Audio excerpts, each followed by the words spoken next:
I have a store, it's a sports store that's specifically dedicated to airsoft, okay? So we go out to the field, we start shooting at each other like war games, okay? But in recent years, I've gotten into the topic of self-defense, of lawful self-defense.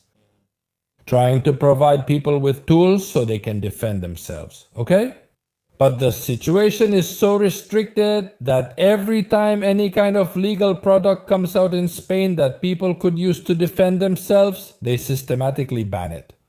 The civil guard puts out, through the back door, a little paper that's not a law or anything, it's not even included in the weapons regulations, that directly bans any product. The biggest thing has been the self-defense pistols that they started to put out a few years ago, and they've directly banned them. What does that mean? They can't ban them because in the weapons regulations they're legal, they're category 4 weapons, which are powered by compressed air and don't exceed the energy of 24 joules, okay? Well, those gadgets, as I call them on my social media so my videos don't get taken down, those gadgets are included in the weapons regulations. How? Category 4, weapons are fully legal and available for purchase from age 16. All right, so the civil guard came and said, okay, now we think these weapons are very dangerous because they're capable of causing serious injury. And that's where the struggle is. Are they capable of causing serious injury or not? Because a box cutter, a hammer, a brick, a tree branch, those are capable of causing serious injury. What should we do? Ban everything? No, but what they did was go through all the stores that sold these kinds of gadgets that shot rubber balls, which was the only thing people had to defend themselves at home from an attack in a non-lethal way. And they said, go through the stores, seize everything there is, and fine everyone. But listen, the funniest thing is that they find us not under the weapons regulations, which are not in force in Spain, but under the citizen security law. Law 4/2015, which specifically states that people can seize anything they consider dangerous at any time. That law is made for the street. So if they catch you with a knife that's less than 11 centimeters, which is legal to have in Spain, people will ask you, what do you have there? A little knife, it's less than 12 centimeters, it's legal. Well, no, sir, I take it away from you. Why? Because of Law 4/2015, which is the one that allows me to take it from you. If I see you with a big belt buckle or a wallet chain, I confiscate it and fine you 600 euros. If you pay within 15 days, it's just over 200 euros. Question, and is the danger of these objects left exclusively to the officer's interpretation? Of those officers? Exactly. That's actually the funniest part. Right now, you could have a little pocket knife and be peeling an apple in a park. Peeling an apple. If people come over and say that's a weapon and it's potentially dangerous, you could get a 600 euro fine. And you just have to deal with it. Try to appeal and all that, that's what's serious. Like, if I can sell you a gun that's this size, that doesn't look like a real weapon. If you start doing, they've always insisted, no, this is a real weapon. And of course, it looks like a firearm and therefore it can, lead to misunderstandings. Okay? They're weapons about this big with a button on the back and it's very clear that they're not firearms. And nobody could confuse them. But of course, it's just that they look like a firearm. And the second thing they told me, the reason they made them illegal is because they had the bad idea of calling them home defense. Home defense. Home defense. That's the most Spanish thing I've ever heard. Well, home defense. Home defense. That's because we're speaking Spanish. You're awesome. Totally. Like they used to say, right, of course, they're called home defense. You can't defend yourself. Come on. How can you not defend yourself in your own home? Yes, proportionality and all that. We'll discuss it soon. And that's when the Spanish legislation becomes truly ridiculous. People used to call me every day and say, hey, I need one of these because I'm scared, because at any moment. They've already robbed my neighbors because I have some neighbors who are 80 years old and they got beaten up last week. I need a tool, something I can use in a moment of danger. In a dangerous situation, if someone tries to break into my house and I don't want to grab a kitchen knife and stab the guy 20 times because I know I'll end up in jail. 20 years? If I have a tool to defend myself from a distance at 4 or 5 meters, shooting a rubber ball under 24 joules, which is legal in Spain according to the weapons regulation, hitting him with a rubber ball and giving him a bruise. The guy runs away, so why can't I do that? Why do they forbid those tools so people can defend themselves? Well, do you know why? Because in Spain you can't defend yourself. You can only defend yourself with proportional force. If someone breaks into your house, you first have to ask, "Hello, good morning. What do you have with you? What are your intentions? Are you here to steal or kill?"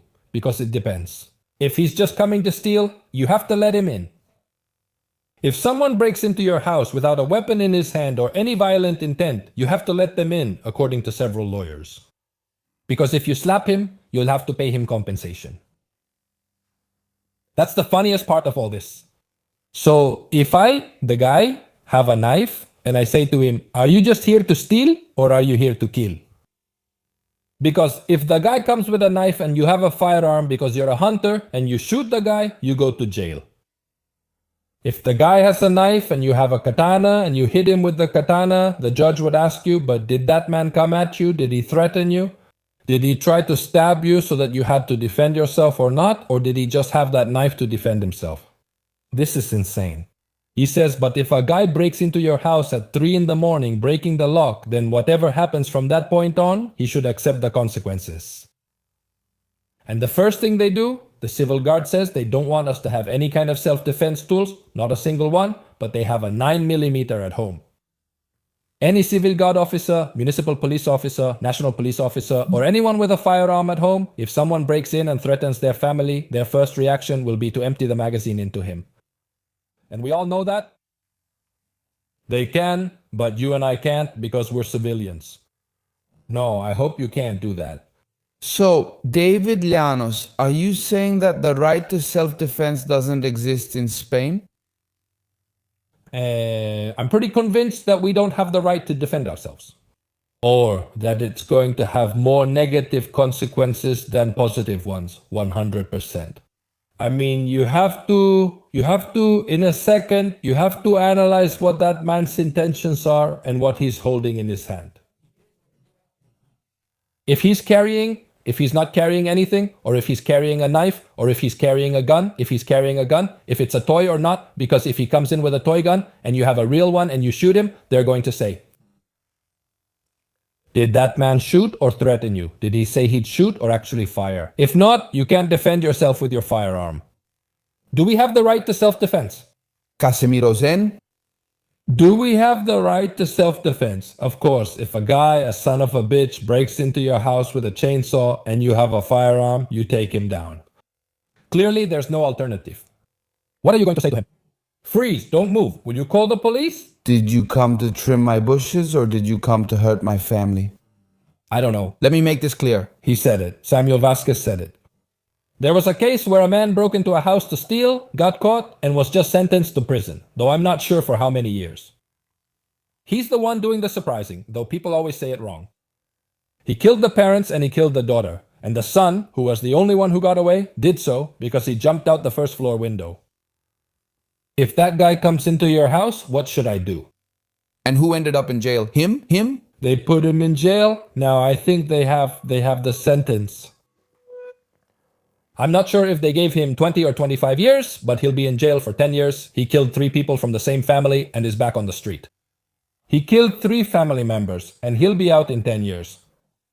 But how is it possible that and the only damn thing I could do for my clients, which was to get them the right tools, some gadgets, as I call them on my social media, with which you could defend yourself in a non-lethal way, which is the most important thing, in a non-lethal way, get rid of the threat simply by firing a rubber ball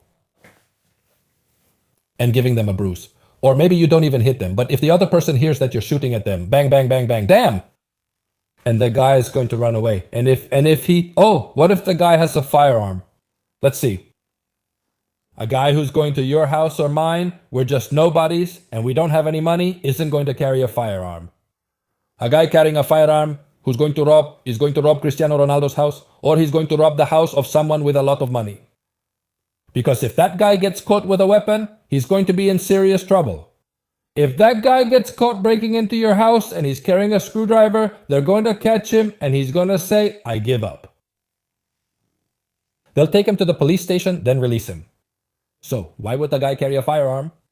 It's absurd. No one carries a gun. Regular thieves who break into homes don't have firearms. So, if I have a pistol or a rubber bullet gun, what does it shoot? Less than 24 joules, which is legal according to the regulations. It's classified as a 4th category weapon, legal and freely sold to anyone 16 and older. If you get hit by a rubber bullet and the guy runs off, everyone wins.